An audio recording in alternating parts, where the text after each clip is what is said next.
You're tuning into the deep dive. And today we're zeroing in on a seismic shift in global trade. The newly announced reciprocal tariffs being rolled out by the United States. We've sifted through a rapid analysis from Nomura and a comprehensive breakdown from Deloitte, with a particular focus on what this means for, well, India's trade landscape. This is happening fast, so let's get right to the heart of it for you. Absolutely. As you know, just this week, on April 2nd, 2025, U.S. President Trump invoked emergency powers, the driving force, well, those persistent U.S. trade deficits. Right. The immediate and very tangible result is a new wave of tariffs on goods entering the U.S., and it's unfolding in a rather unique way. Okay, so it's not just a single tariff slapped across the board, it's a two-stage process, right? Right. Help us understand how this unfolds for you. Precisely. The first phase is hitting us almost immediately. Starting tomorrow, April 5th, just after midnight on the East Coast, a blanket 10% ad valorem duty will apply to virtually all imports heading into the U.S. Well, okay. The only goods seemingly spared are those already en route, already on the water before that specific time. So if your shipment has already set sail, you get a temporary reprieve. So if your goods are mid-ocean, you're in a bit of a limbo, but at least not immediately hit. But then just a few days later, the second phase kicks in, and this is where things get more targeted and, frankly, more complex for you following global trade. Exactly. From April 9th, again at 12:01 a.m. EDT, we'll see the implementation of escalated country-specific reciprocal tariffs. And this is where the Nomura and Deloitte analyses really start to highlight the nuances, particularly the significant impact on India. Because Nomura's initial take is that these tariffs are bigger and broader than expected. It's not a minor adjustment. This feels like a substantial policy shift that will ripple through the global economy and directly affect the prices and availability of goods for you. That's a key takeaway for you. And drilling down to India, Deloitte's detailed report shows a sharp increase. The initial 10% blanket tariff will be followed by a much higher 27% reciprocal tariff, specifically targeting Indian goods starting on April 9th. 27%. That's a substantial jump that will undoubtedly have consequences for businesses trading between the two countries and, ultimately, for consumers. A 27% hike for India. That begs the question. What's the rationale behind the U.S. specifically imposing these higher reciprocal rates on certain countries like India? What's the underlying argument being presented to justify this, and how might it affect the goods you purchase?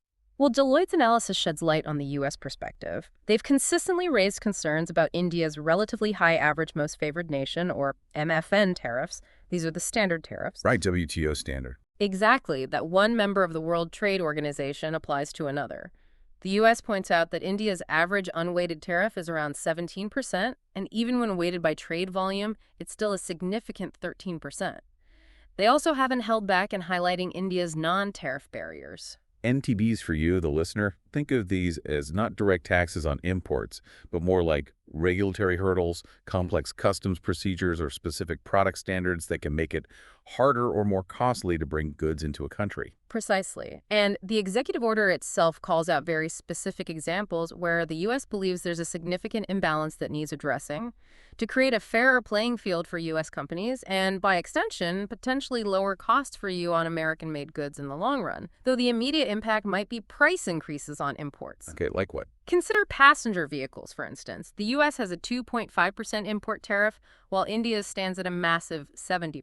70, wow. That difference directly impacts the price competitiveness of cars in both markets. That's a staggering difference. It really underscores the U.S. argument about a lack of reciprocity. Exactly. They also point to network switches and routers, critical components in today's digital world. India's tariffs range from 10 to 20%, while the U.S. has zero. Zero. Then there's agriculture, something that touches all of us directly. Apples can enter the U.S. duty-free, but bringing them into India incurs a 50% tariff. 50% on apples. Even a staple like rice in husk faces Indian tariffs as high as 80%, while the U.S. is under 3%. These examples illustrate the core of the U.S. argument that American goods face significantly higher barriers in the Indian market than Indian goods face in the U.S. These are clear-cut examples that paint a picture of the trade imbalances the U.S. is trying to address. Yeah. It's about leveling the playing field as they see it. And it extends beyond just these headline tariff numbers. Deloitte also highlights the 2025 National Trade Estimate Report, which flagged India's non-tariff barriers in crucial sectors like chemicals, telecommunications, medical devices, and the increasingly vital area of digital trade. The U.S. contends that reducing these NTBs could potentially boost U.S. exports to India by at least $5.3 billion annually. For you, that could mean a wider availability of American products and potentially more competitive pricing down the line, although, as we said, the immediate effect of these tariffs is more likely to be felt on imports. So that lays out the why from the U.S. perspective, aiming for fairer trade and potentially boosting their exports. But what does this mean for the bigger picture, especially for economies across Asia? And how are the financial markets reacting to this news that directly affects the flow of goods you rely on? Nomura's viewpoint on this seems quite definitive. Yes, Nomura characterizes this development as a distinctly risk-negative event for Asian equities. They don't see this as a beneficial clearing event that could lead to a market reset and subsequent improvement. Not a clearing event. Okay. Their concern, and therefore something for you to be aware of in your investment decisions, is that these tariffs add a layer of significant uncertainty and potential downward pressure on stock values. And their primary worry seems to be the rapid speed at which these tariffs are being implemented, leaving very little time for negotiation or for businesses to adapt their supply chains that ultimately serve you. That's a critical point for you to understand. The incredibly tight timeline, especially for those higher reciprocal tariffs starting on April 9th, creates a significant challenge. Businesses have very little time to adjust pricing, sourcing, or logistics. It's just days, really. Exactly. Nomura also emphasizes that everyone will be closely watching key U.S. economic indicators, things like payroll figures, inflation data, and retail sales numbers. Because if the U.S. economy starts to show signs of weakening alongside these tariffs, Yeah. that could really spell trouble, right? Concerns about a recession or even stagflation, where you see slow growth combined with high inflation, would definitely send jitters through the markets. Oh, absolutely. Including those in Asia that supply many of the goods you consume. Precisely. And even if these tariffs are ultimately passed on to U.S. consumers in the form of higher prices on imported goods, meaning you might end up paying more for certain items, Nomura believes that Asian manufacturers will still likely have to absorb some of the cost. It's rarely a perfect pass-through, and that squeeze on their profit margins can impact their future earnings and, consequently, the value of their stocks. And the traditional response of simply shifting production to avoid tariffs might not be as effective this time, given the potentially broad scope of these measures. Exactly. Relocating production to countries that might have previously offered a tariff haven, say in Southeast Asia or Mexico, becomes a less viable comprehensive solution if these new U.S. tariffs are indeed wide-ranging and target goods from multiple origins. Right, it's not just one country. Plus, if U.S. consumer demand weakens due to those higher prices, Asian exporters will face a double whammy. Lower sales volumes and squeezed profit margins, ultimately leading to potential downgrades in their earnings forecast, which can affect your investment portfolio. So Nomura's overall outlook for Asian stocks right now is quite cautious. They're even suggesting that investors should be prepared to fade any bounce, meaning don't get overly optimistic about short-term market upticks, as the underlying pressures from these tariffs are likely to persist. That reflects their current assessment of the situation and the likely impact on market sentiment. They also note that current valuations for the MSCI Asia X Japan X HK China Index are still relatively elevated compared to the lows we saw during the COVID-19 pandemic. Higher than the COVID lows, okay. Yeah, around 15 times forward PE compared to maybe 11 times back then. This suggests that there could be further downward adjustment in stock prices before the balance between risk and potential reward becomes more appealing for investors like you.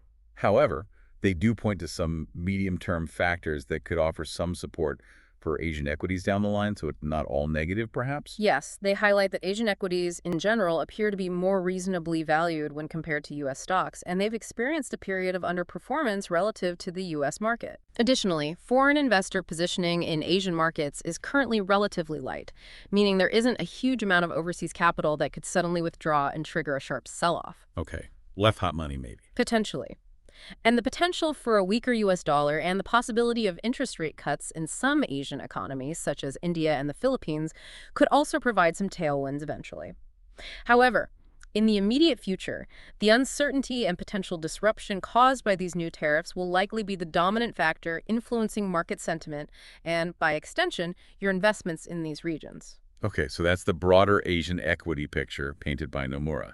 Now let's focus specifically on India and how these 27% tariffs could directly impact its exports to the U.S., which ultimately affects the businesses and people involved in that trade.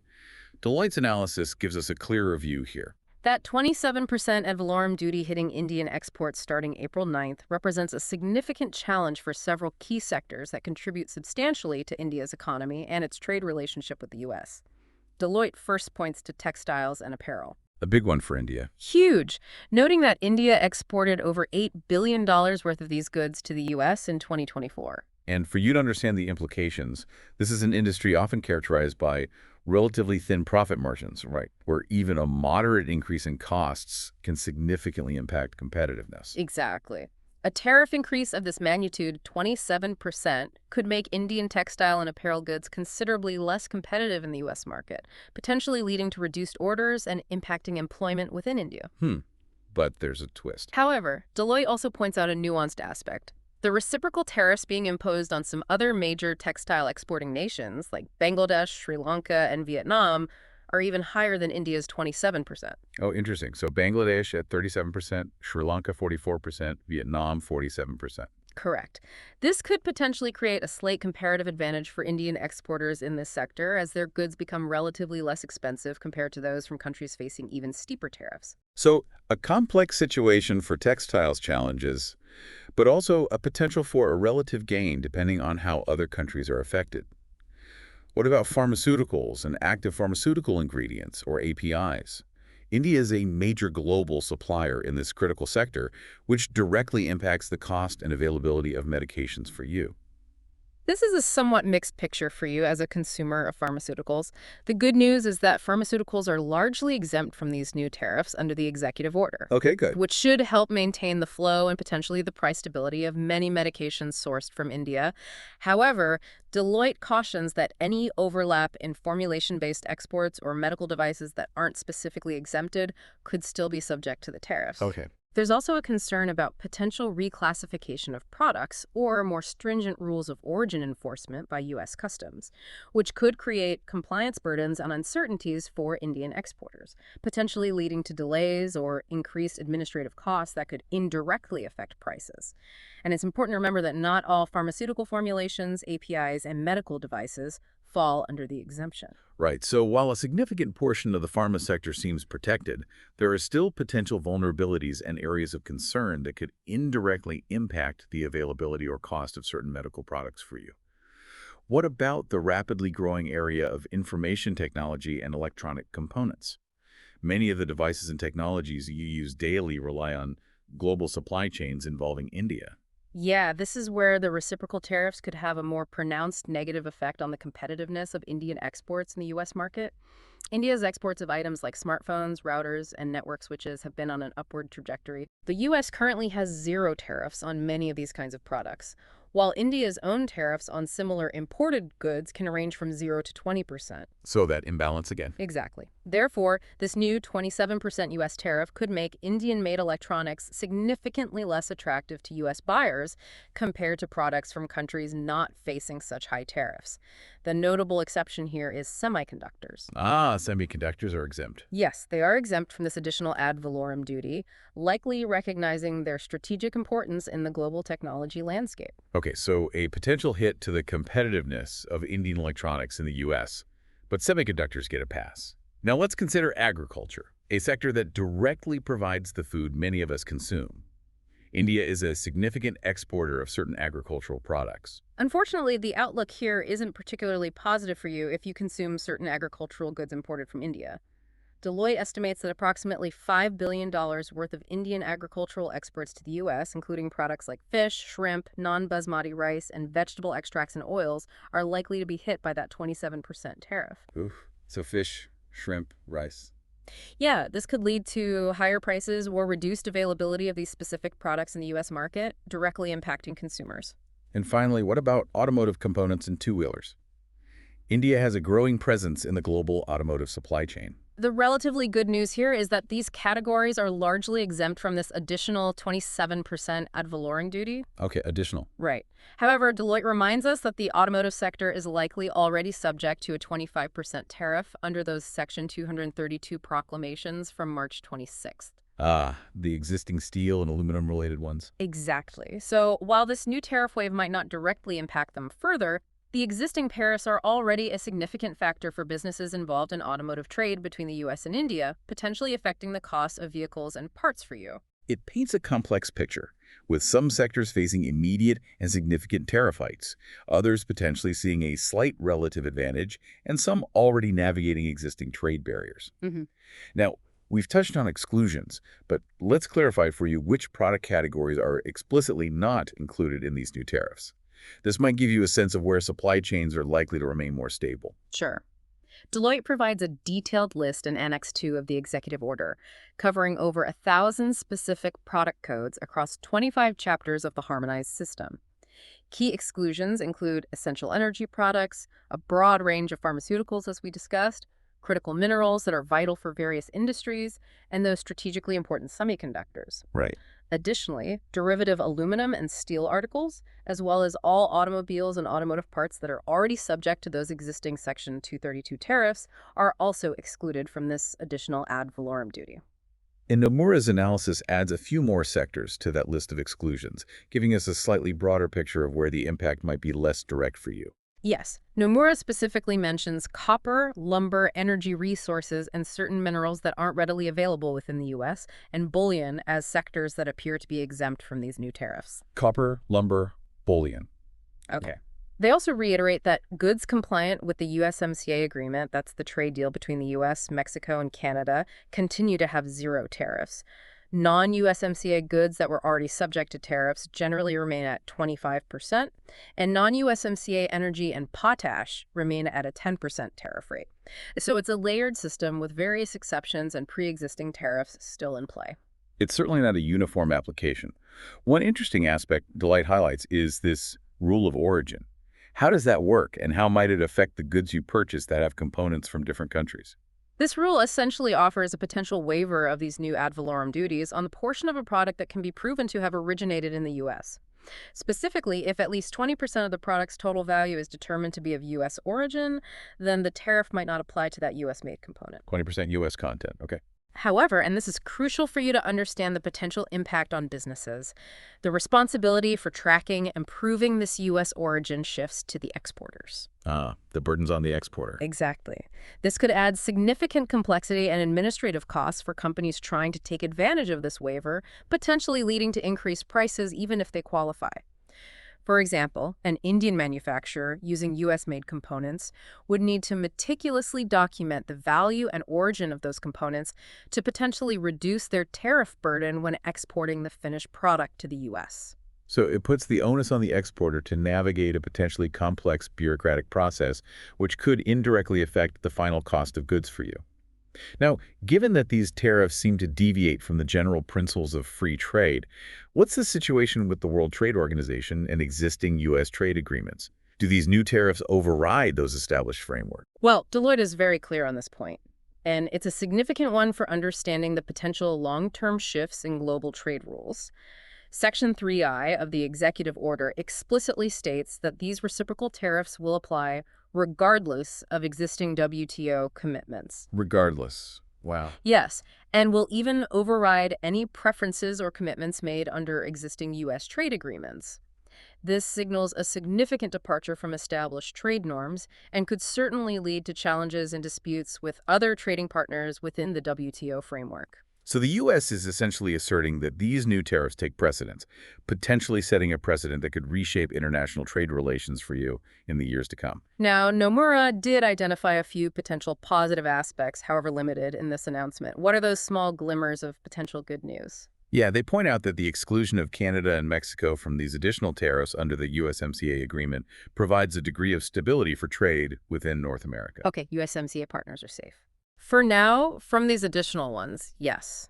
The fact that some specific sectoral tariffs were left out of this initial wave, at least for now, offers some relief to those industries. And while the implementation timeline is very tight, the clear announcement of dates does at least provide a degree of certainty for businesses trying to plan, removing some of the uncertainty around future policy announcements. A bit of certainty in the chaos. Kind of. Nomura also references a comment suggesting that this might represent a high point in terms of tariff impositions, implying that future news flow on this front might improve as countries potentially engage in renegotiations. Hopeful thinking, maybe? Perhaps. However, they strongly caution that the real impact will only become evident through concrete economic data and corporate earnings reports that reflect the actual consequences of these tariffs on businesses and ultimately on you as a consumer and investor. And that brings us to the crucial aspect of timing and the very real potential for these initial tariffs to escalate further, impacting even more of the goods and services you rely on. Nomura emphasizes the extremely short window for any meaningful negotiation before these tariffs take effect. Absolutely. With the initial 10% tariffs starting tomorrow and the significantly higher reciprocal tariffs kicking in on April 9th, there's very little time for countries to engage in substantive renegotiations that could alter the immediate implementation. Practically none. Right.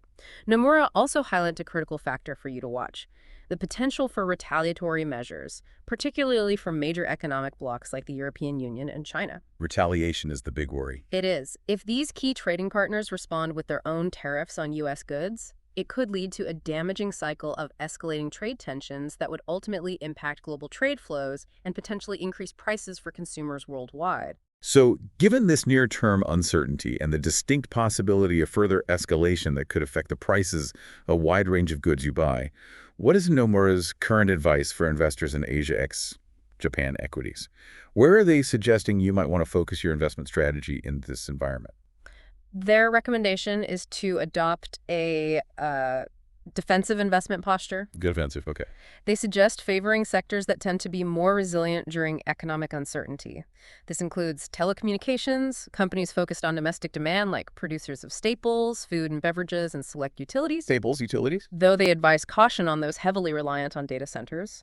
Hospitals and healthcare providers, dividend-paying stocks, particularly in domestically oriented financial sectors, select real estate investment trusts in Singapore. REITs, okay. Banks and financial institutions in economies less directly impacted by trade, such as India and the Philippines, certain China-based AI and technology companies primarily driven by domestic demand, and even the defense sector. These are areas that might be less vulnerable to the immediate shocks of international trade disputes. And conversely, which areas do they see as potentially more vulnerable in the short term, sectors you might want to be more cautious about if you're invested in Asian markets? They express greater caution regarding equities in Taiwan and South Korea, which are heavily reliant on global trade. Tech hubs, yeah. Exactly. Asian exporters with already thin profit margins who will struggle to absorb increased costs, companies involved in textiles, apparel, and footwear with complex international supply chains, Indian IT services due to concerns about a potential slowdown in the U.S. economy, their major market. U.S. slowdown risk for IT. Yes, and Indian pharmaceutical companies with significant exposure to the U.S. market, despite the general exemptions we discussed earlier. There's still that underlying exposure risk. So a clear steer towards more domestically focused and defensive sectors in Asia right now, reflecting the uncertainty created by these new tariffs. Now, let's turn back to India specifically. Deloitte offers some policy recommendations for how India might best navigate this challenging situation, insights that could be relevant for other countries facing similar trade pressures. Right. Deloitte emphasizes the importance of strategically utilizing the ongoing bilateral trade agreement discussions with the U.S., as well as exploring options available within the framework of the U.S. executive order itself to address these tariff concerns. Use the existing channels. Exactly. They suggest actively pushing for a faster conclusion to that bilateral agreement, potentially using the current tariff escalation as a significant point of negotiation. Use it as leverage. Potentially. Their recommendations include focusing on achieving greater alignment in tariff rates, facilitating digital trade between the two countries, and establishing mutual recognition of product standards to reduce non-tariff barriers. Streamlining things. Yes, and they also suggest exploring the provisions within the executive order that might allow for tariff modifications based on cooperative steps taken by India to address U.S. concerns. That makes sense, trying to leverage existing diplomatic channels and the very mechanisms of the new policy to find a way forward and mitigate the negative impacts. What other concrete steps do they advise India to take? They stress the critical need for Indian businesses and policymakers to undertake detailed and comprehensive tariff impact assessment studies. This involves gaining a thorough understanding of existing supply chains, current trade flows, and any contractual obligations that might be affected by these increased tariffs. Dig into the data. Absolutely. They highlight the importance of having clear and granular import and export transaction data, along with visually represented trade flow maps that detail the values, applicable duties by specific product category, the manufacturers involved, and the countries of origin. This level of detailed analysis will be crucial for businesses to understand exactly where their vulnerabilities lie and to develop effective strategies to adapt. Essentially, a call for data-driven decision-making to understand the precise impact and to inform effective responses. And finally, Deloitte touches on the potential for India to find new opportunities amidst this disruption. Yes, they point out that because several other countries that compete with India in the U.S. market are facing even higher reciprocal tariffs, particularly in sectors like apparel, there might be an opportunity for Indian businesses to strategically reevaluate their manufacturing and export strategies. The comparative advantage point again. Exactly. By understanding where their tariff burden is relatively lower compared to their competitors, they might be able to gain market share in certain segments within the U.S. market. Okay, let's synthesize all of this for you, the listener. This has been a deep dive indeed into the complexities arising from these new U.S. reciprocal tariffs, drawing on the insights from both Nomura and Deloitte. In summary, these tariffs represent a significant shift in U.S. trade policy, characterized by two-tiered implementation. A broad initial 10% tariff, followed by targeted, higher tariffs like the 27% imposed on India. Right, 10%, then 27% for India. The U.S. rationale centers on addressing persistent trade deficits and what they perceive as unfair trade practices by key trading partners. This move carries substantial implications for Asian economies, particularly those with strong export ties to the U.S., and will likely have a direct impact on businesses and consumers. Big impact. While certain sectors and products are excluded, and the possibility of future renegotiations exists, the immediate consequences are likely to be felt in equity markets, across various export-oriented industries, and potentially in the prices of imported goods you purchase. And here's a final thought for you to consider. Given the speed of implementation and the significant potential for retaliatory actions from affected nations, how profoundly and permanently will these reciprocal tariffs reshape the intricate web of global supply chains and long-standing international trade relationships? Furthermore, what innovative and adaptive strategies might businesses need to develop and implement to effectively navigate this rapidly evolving and potentially more protectionist global trade environment? It's a landscape that requires careful observation and strategic thinking. Thanks for joining us for this deep dive.